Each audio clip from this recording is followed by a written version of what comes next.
Alright guys, so recently I was scrolling my YouTube channel and I realized I don't make enough breakfast and brunch content for you guys. So today I'm going to show you one of my all-time favorites, chicken and waffles. Meet me in the kitchen, let's make it happen. So first things first, we're going to go ahead and marinate our chicken. Today I'm using chicken tenders. Let me know in the comments what your favorite pairing is for chicken and waffles. Personally, I like boneless chicken when I'm eating chicken and waffles. That way I can just use my knife and fork all in one bite. Don't get the hands as dirty with the messy syrup and all that good stuff. But hey, I'm an equal opportunity chicken eater. Serve me whatever you got, I'll probably eat it, but preference boneless. 2 tablespoons of hot sauce going in. My seasoned flour is very heavily seasoned. We're gonna cut it with a little cornstarch today. So we're gonna add a little bit of seasoning to this, but you can season it however you like to, especially if you're not using a seasoned flour product. If you're using regular all-purpose flour, then you're gonna wanna season that.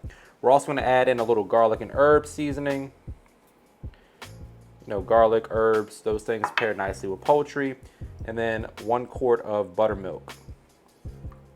Buttermilk has a high acid content. It's gonna help break down the muscle fibers in the chicken, make it nice and tender. It's also gonna help the flour coat the chicken nicely. I'm also gonna add a little lemon zest. Again, another thing that pairs nicely with poultry. And the beauty of the zest is you get the flavor without the added acid. We already have the acid from the buttermilk. I just want to get a little bit of that lemon zest flavor in there as well. Optional, but smells nice and it tastes great. So we're going to zest the whole lemon in here. I want to let that hang out at least 2 hours up to 24 hours. With buttermilk, I wouldn't go longer than 24 hours because then the chicken, the texture is going to get messed up. It's going to be too soft. Get in there with your hands and massage that in. Make sure your chicken's nice and coated. If you want to add a little salt and pepper, you can. But again, seasoned flour, seasoned nicely. Don't need to go too crazy, especially on something small like a chicken tender. If it was a big old chicken breast or chicken leg or something like that, maybe we'd add a little bit more seasoning, but we don't want to make this too salty. All right, people, infomercial time. I'm selling my all-purpose seasoned flour. If you had a product, you'd probably be selling it too, but feel free to complain about it in the comments. If you don't have this, feel free to grab your favorite from the grocery store or season your own flour, all-purpose flour, little salt, pepper, garlic, onion powder. I like a little chicken bouillon in mine. Other flavor enhancers like herbs and spices. Keep in mind though, black pepper and herbs tend to burn at high heat, so I would leave that out if you can. Little black pepper is not the end of the world, but don't go too crazy with the herbs. They'll definitely burn up quite a bit in your fryer. So in goes about 3 cups of my seasoned flour, and we're gonna add a 1/4 cup of cornstarch. That's optional, but I like to add it for a little extra crunch. And I may end up tweaking the recipe a little bit maybe one day. But seasoning wise, delicious stuff, guys. If you haven't tried it yet, definitely do so. 1/4 cup of cornstarch, 2.5 to 3 cups of seasoned flour. Grab yourself a spoon and give that a mix. The beauty about seasoned flour like this one is you don't have to guess. It takes out all the guesswork. It's measured for you. You dump it in there, drop your chicken or your shrimp or your fish in there, drop it in the oil, you're good to go.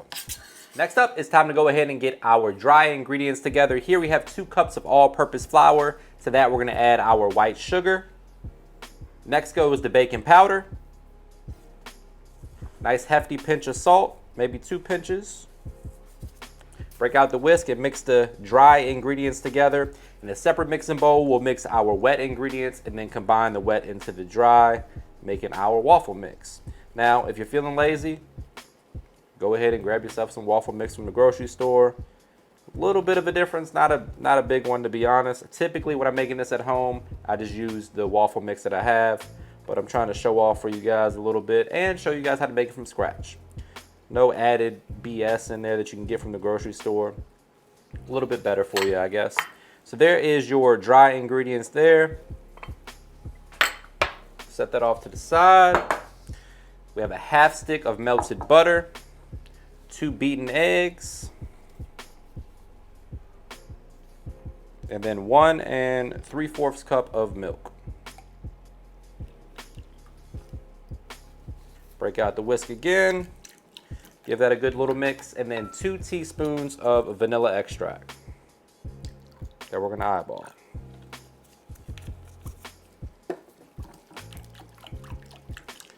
Whisk it until it's well combined, and then we're gonna pour that slowly into the dry batter, whisking constantly until our waffle mix is done.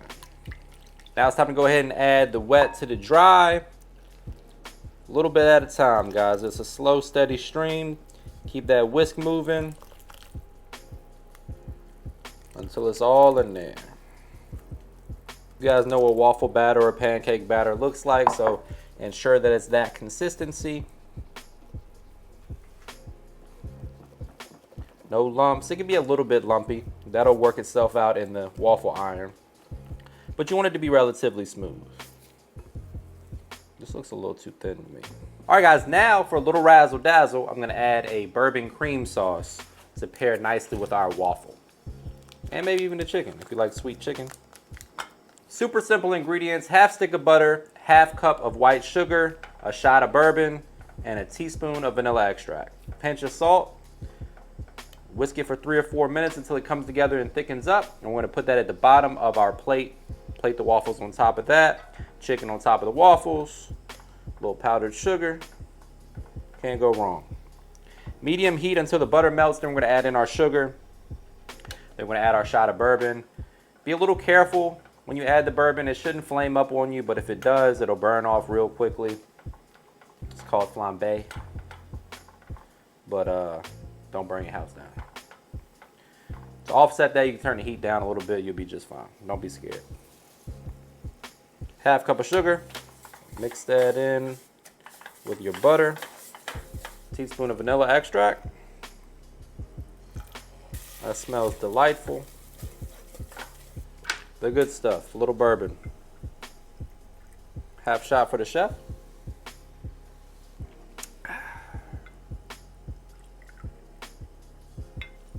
And a shot for you.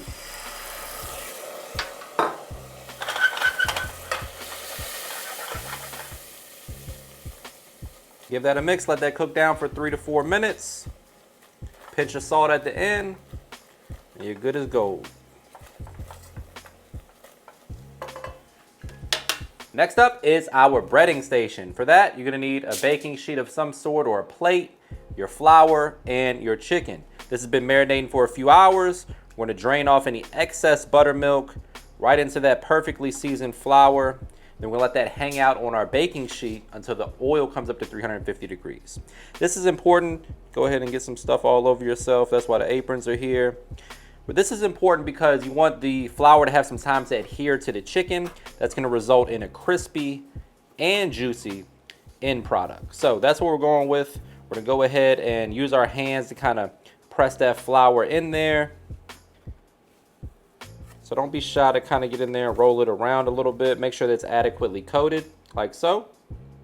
No bald spots. Sorry, fellas. And then we're gonna let that sit out for 15, maybe 20 minutes at most. You don't want it to sit out too long, but you also don't want to go straight from the flour right into the oil either, because a lot of times when you do that, the flour will fall off and burn up at the bottom of your fryer. So the sweet spot to me is about 15 minutes. All right, guys, so once your oil comes up to 350 degrees, it's time to drop the chicken. Using the digital food thermometer is the best way to know. Don't go throwing water or anything into your oil, please. 350. Time to drop the chicken tenders. When I say drop, I mean place them in there gently. Don't burn yourself. Don't overcrowd your fryer. That'll drastically reduce the temperature of the oil, and it'll slow the cooking process down. So we're gonna do it in 2 batches. Kind of give it a little shake, get in there with your tongs after a minute or so to make sure they're not sticking to the bottom or sticking together. So this is how we're looking after about a minute or 2. We're gonna go ahead and flip it, just make sure they're cooking evenly on all sides. Once the chicken hits 165 degrees internal temperature, it is safe to eat. Beautiful color developing already. Once the chicken is perfectly fried, we're gonna let that rest for a minute and get our waffle iron up to temperature. Spray it with some cooking spray so it doesn't stick, and then make our waffles. Hit it with a little butter, and then we're gonna plate this up. All right, my friends, this is how you put together a brunch platter. We're gonna do the chicken tenders and the waffles all on the same platter. A little bit of that sauce that we made, a little powdered sugar and syrup, because why the hell not? We're here for a good time, not a long time. Brace yourself for a trademark money shot. Say it with me, guys. Looking good. The only thing left to do is dig in for the taste test. But before we do that, please take a quick second to subscribe to the channel. Make sure you hit that bell to enable notifications as well. All right, guys, moment of truth.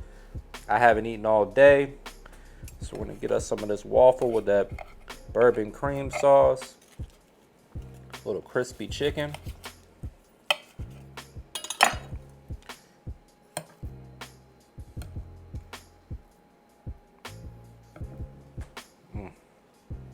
Here we go, perfect bite.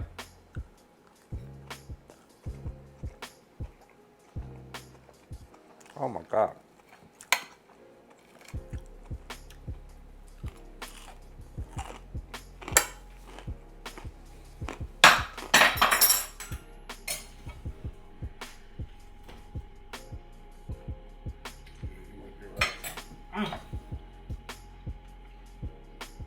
Enough warming up.